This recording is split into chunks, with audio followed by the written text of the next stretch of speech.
Welcome back to Potions and Processing. I am your host, Raven White. This is a very special episode because it is Pride Month, so happy Pride Month to everyone who celebrates, and to everyone who doesn't. Happy Pride Month anyway.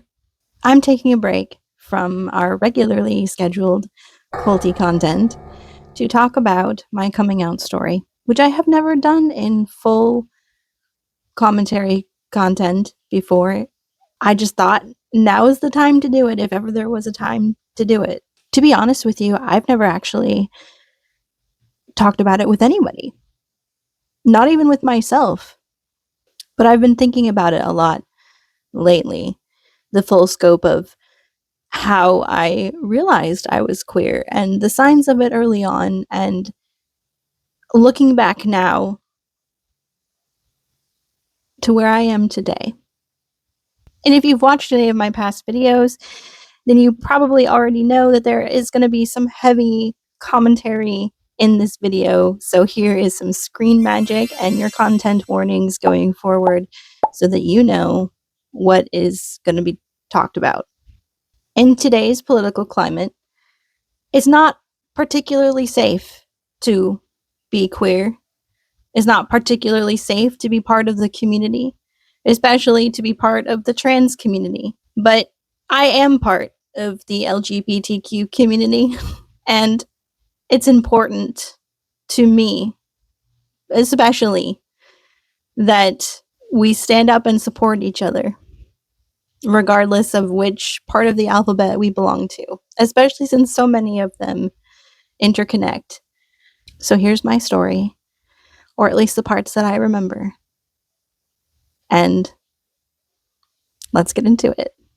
Looking back now, the first time that I remember having like a warm connection and feeling to the opposite sex was in around kindergarten, first grade. Around that time, I was in like a church.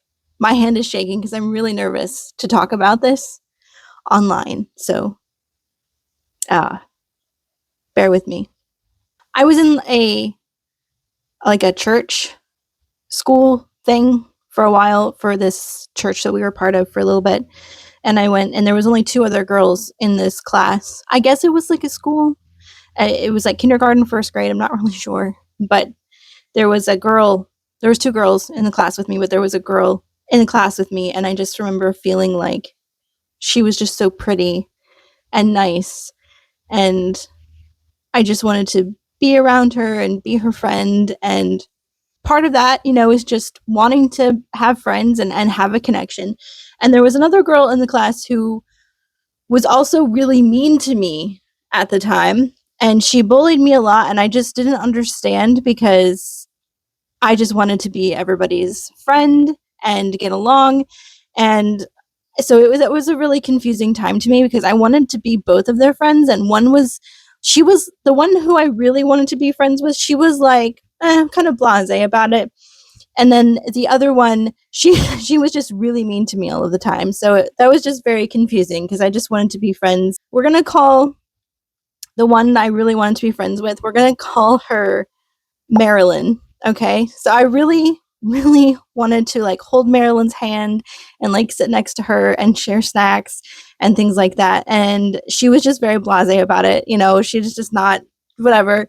And then the other girl, we're going to call her Jessica. Jessica was just mean to me all of the time. She would steal my crayons and make faces at me, and just, it was not a good time. And I remember talking about Marilyn a lot, and my parents were like, oh, you have like a friend, that's so cute, whatever. And I just remember thinking like, I want to be with Marilyn all the time, it was like best friends. Okay, so that's setting the foundation there. It was very cute and very sweet and just very lovely. We did end up like leaving that, and I never saw Marilyn again, and I hope that she's doing well, and I hope Jessica's doing well too, bless her. After that, I was homeschooled. I didn't have any friends. I didn't have any interactions with people or anything like that. We had Disney at that time though, and I loved The Little Mermaid, I loved Beauty and the Beast, and I loved Aladdin. But not Aladdin. I loved Princess Jasmine so much that I actually got a Princess Jasmine bed set for like my birthday or Christmas or something like that. It came with like a comforter and sheets and like a pillowcase, and it had Jasmine on the pillow. And so at night, when I would go to sleep, I would give Jasmine a kiss goodnight. And I just really loved Jasmine like so much. And around that time, my family was really into country music, and we had Alan Jackson playing like all the time. And I liked Alan Jackson. Like I liked listening to his music or whatever. And my parents got me like a poster of Alan Jackson, and they put it above my bed. And my stepfather teased me one time, and he was like, I better not catch you in here like kissing Alan Jackson before you go to bed at night. And I remember I was so confused by that because I was like, why would I want to kiss him? Like, he looks so unappealing to kiss. He has like this weird mustache thing on his face, and he doesn't look like he would be nice to kiss. I didn't say that, but I remember just like thinking it. And I was still quite young around this time. I was probably like maybe 8-ish, probably. And so I remember one time I stood up in bed and I did kiss Alan Jackson on the poster, on the mouth. I looked at him and I was like, it's just not the same as Jasmine. But in any situation, it was always just, I was very drawn to girls and women and just feminine energy. And it was just warm and soft and nice. I just thought they were so pretty. And I liked that they were pretty. And I thought that it would be nice to hold their hands and wear their jewelry and just do all of those things. And maybe I thought maybe that is just what girls do when they're best friends. And then I went to school. I went to a private Christian school for 4th and 5th grade. And we'll definitely be talking about that in another video, which I've said multiple times. I know we're getting to it, I promise. But when I was in 4th and 5th grade, I was in a class of all boys and 2 other girls. So there was only 3 girls in the class and everybody else was boys. I wanted so badly to be friends with the other 2 girls in my class, but they were already best friends and they had been best friends for a while. And you know, it's so hard to break into a clique. But they were so pretty and they were so nice, especially this one girl. And we're going to call her, apparently I can't think up names on the spot.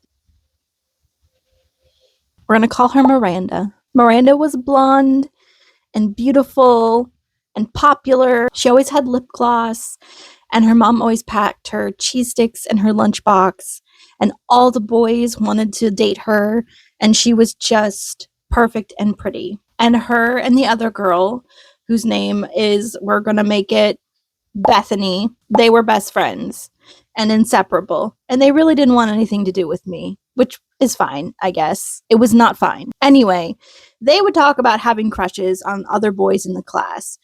And I was always really confused by that because I did not have crushes on any of the boys in the class. I didn't have crushes on any of the boys in the school. And I was perpetually confused by this. And I felt so outcast and ostracized because I would lie and I would be like, oh, sure, that guy over there, I'll marry him. And all I wanted to do was hold hands with and maybe kiss the girl with the pretty lip gloss and the blonde hair and the jewelry and the cheese stick in her lunchbox every day, which became more and more confusing to me because I was straight. I didn't know that there was any alternative options because I was raised in a fundamental Christian household where it was man and woman always. There was no other way. I had no idea that there could even be another option. And so I was just perpetually confused by the idea that I was maybe attracted to something else. After we left the school and I started to get a little bit older, I began to have dreams about being with women, dating women, but in the dreams, I was a man, because that was the only way that I could see myself being with someone of the opposite sex, because I was a man.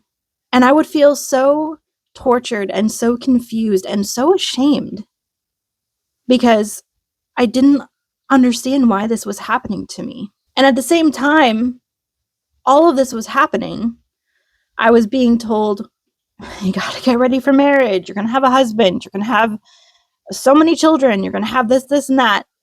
And I was like, I don't think I'm into that. Now, one thing I was encouraged to do was read the Bible. And I read the Bible a lot.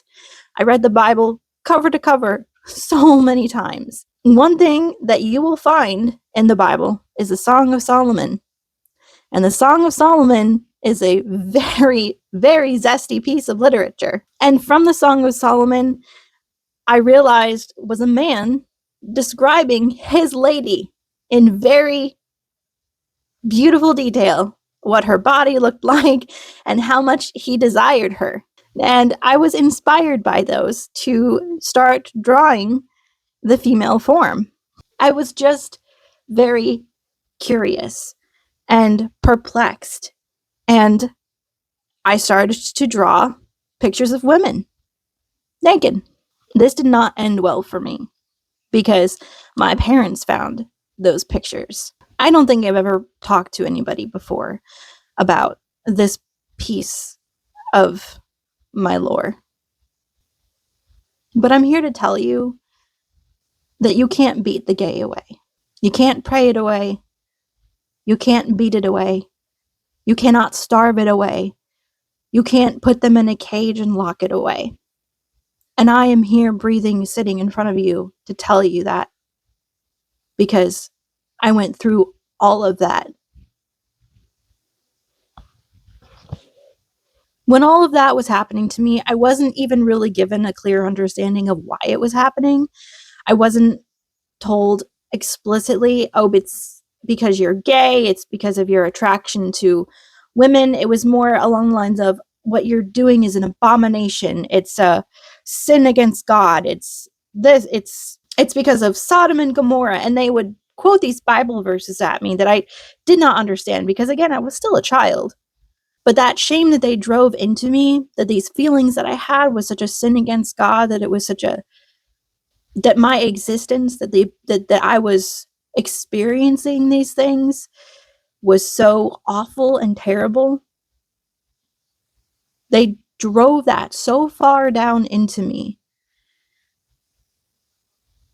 Something that started out so innocent that just, when I think back to it, just wanting to hold hands and feel close to somebody, because isn't that just what love really is just wanting to be close to somebody and to hold their hand and walk beside them. I swallowed that piece of me. I'd put it so far down inside of me, pretended for so many years that it didn't exist. I look back at that time in my life, and they put the pride flag on me, whether they realized it or not, by the amount of times that they beat me. Now, I know there was a lot of things that happened to me during this time of my life. There was a lot that was going on in my life, and many people over the years, pastors, teachers, friends, family, have told me that perhaps my queerness has evolved because of my trauma. Perhaps my queerness exists because a man did something terrible to me and it was a defense mechanism.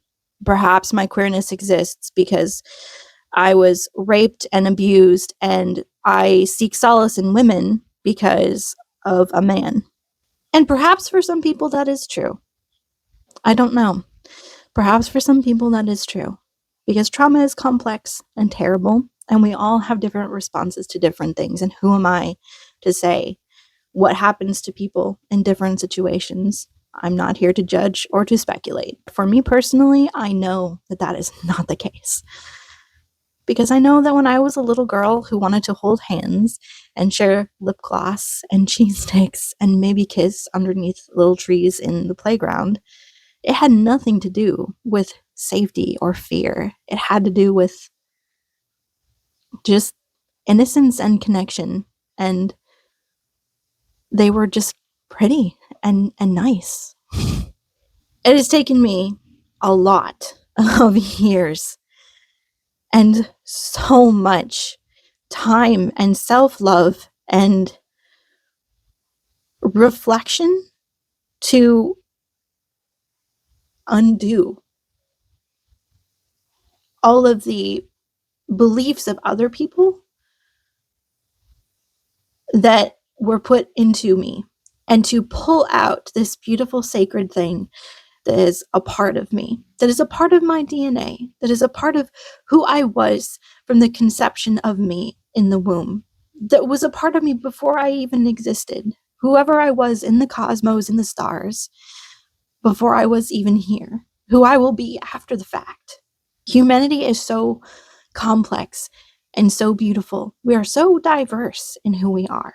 I will never understand how it is that we allow ourselves to define each other and put each other into such tiny little boxes that really truly mean nothing at all in any way, shape, or form.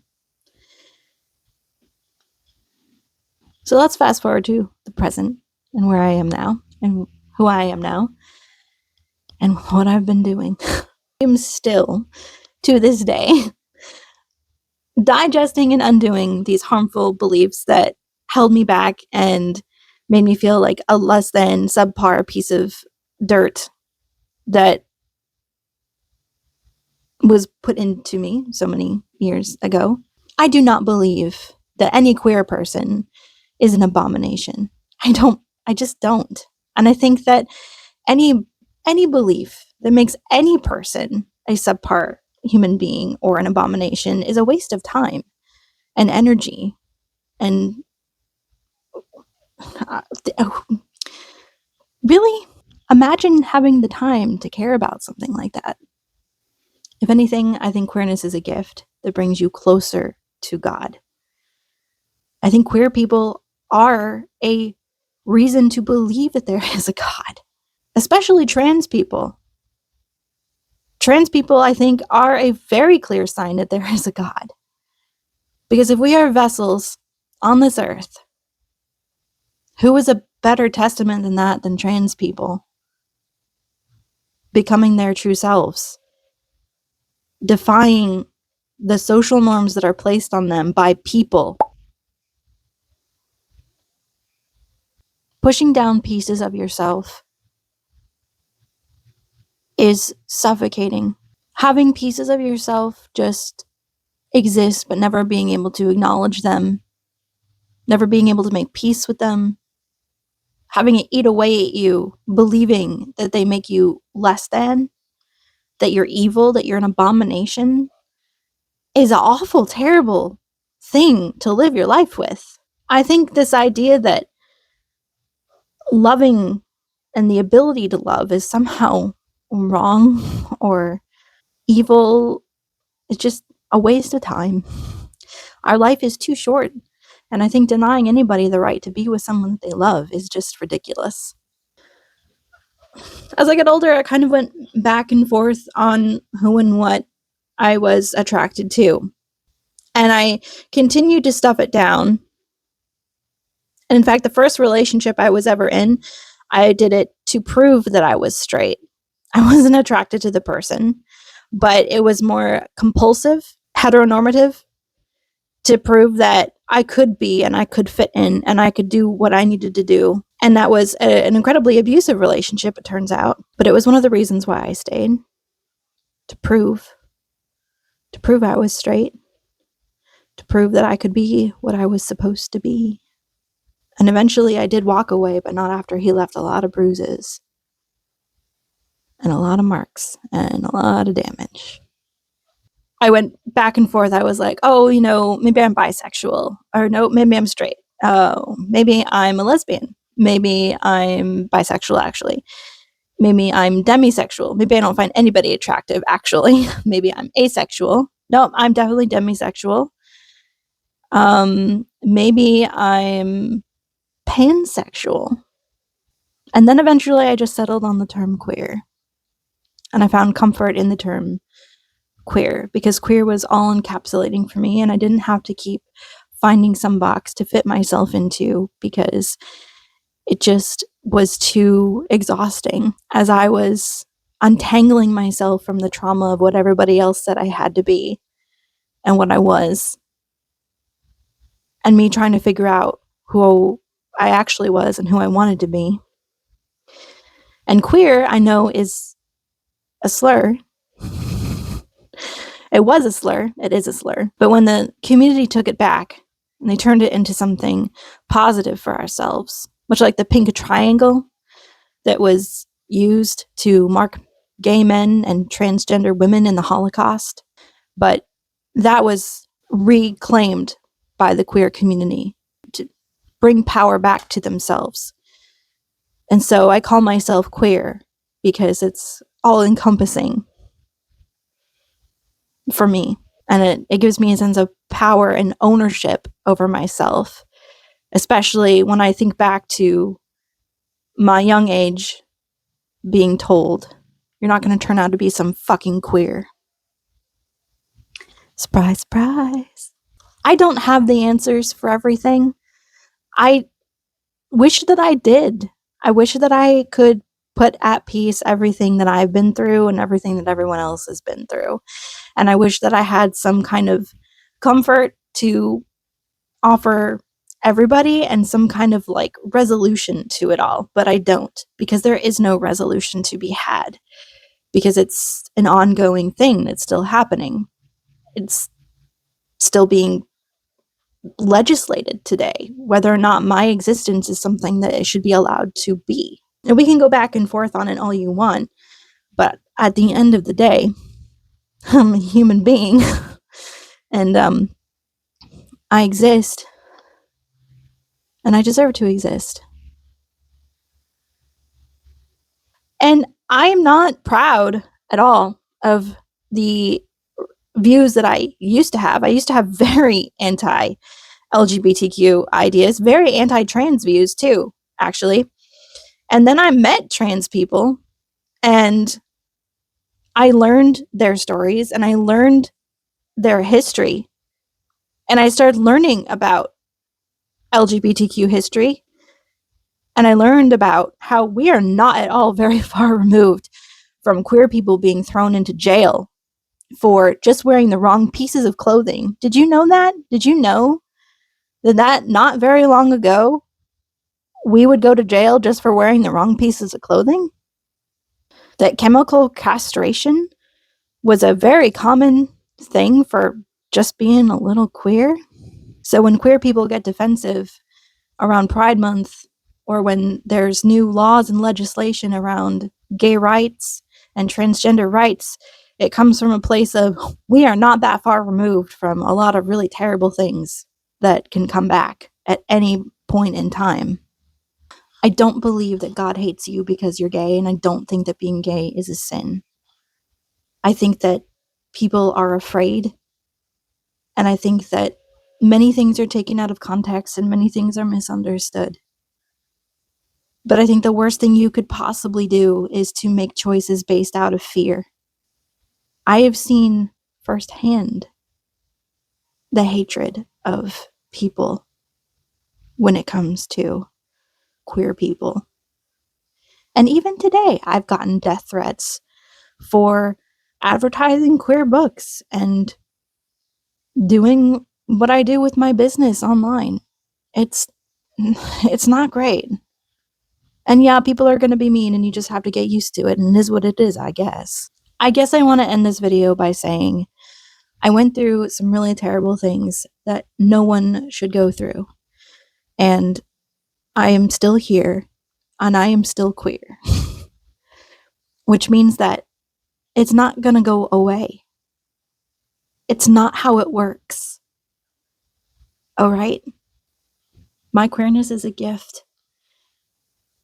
And by embracing it, by healing myself, by coming to terms with it, and by learning how to love it and embrace it and use it to heal and learn and educate myself about my queer ancestors and how they fought for their rights and freedom, I'm helping to make the world better and softer and brighter for other queer children who need that safe space to discover who they are, for other queer adults who didn't have that, who are like me, who maybe still don't know that it's okay that you're queer, it's okay that you're gay, it's okay that you're trans, it's okay to be gay.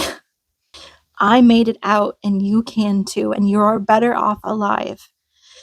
You are better off alive than dead, okay? You're better off gay than dead. You're better off trans than dead. You are better off anything than dead. And I know this because I have thought these things and I've been there, and you're better off alive, okay?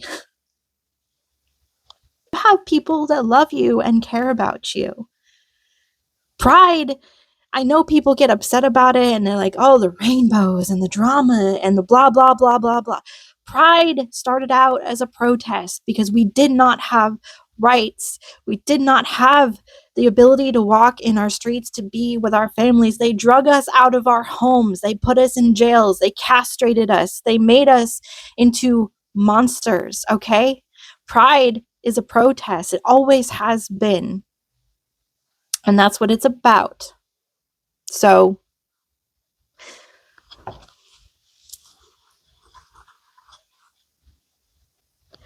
that's my story. I know it's not much compared to so many other people who have been through a lot worse than I have. And I know that maybe not many people will watch this or get all the way through because I know that this is going to be a longer video, but it was just important to me that I get this out there. And if you need a safe space, I will always be a safe space. And we could do so much more together than apart. And if you're feeling like you need some resources, maybe you don't know where to start, I'm going to put some resources in the link down below. Please, it's never too late to know. It's never too late to reach out. It's never too late to find a place to start. Thank you so much for watching this video and making it through this episode of Potions and Processing. Next week, we'll get back to more of our culty business of the cage and the closet. And before I go, I have to say, I got really lucky because I have a wonderful partner and they're so supportive. I like to keep their identity private and secure because they deserve that. I was not out of the closet, not fully. They had like an inkling. And I came out to them, I think like 3 times because my sexuality and my identity, it changed. It was fluid. And every single time they said, oh, I know. They already knew. And it didn't faze them. It didn't matter to them because I was still always me. Because it didn't change who I was. It didn't change that we loved each other, that we were together. It didn't threaten our relationship. It didn't change anything. It was just me being able to embrace who I was and be accepted for who I was. You accepting a queer person for who they are, it just makes such a big difference. It really does. That's all you have to do. Just be cool, calm, and collected. Happy Pride, everybody. Please stay safe, make good choices, and educate yourselves. Remember, we may be different species, but we are all part of the same family. So please be kind to yourself, be kind to others, and I will see you next week.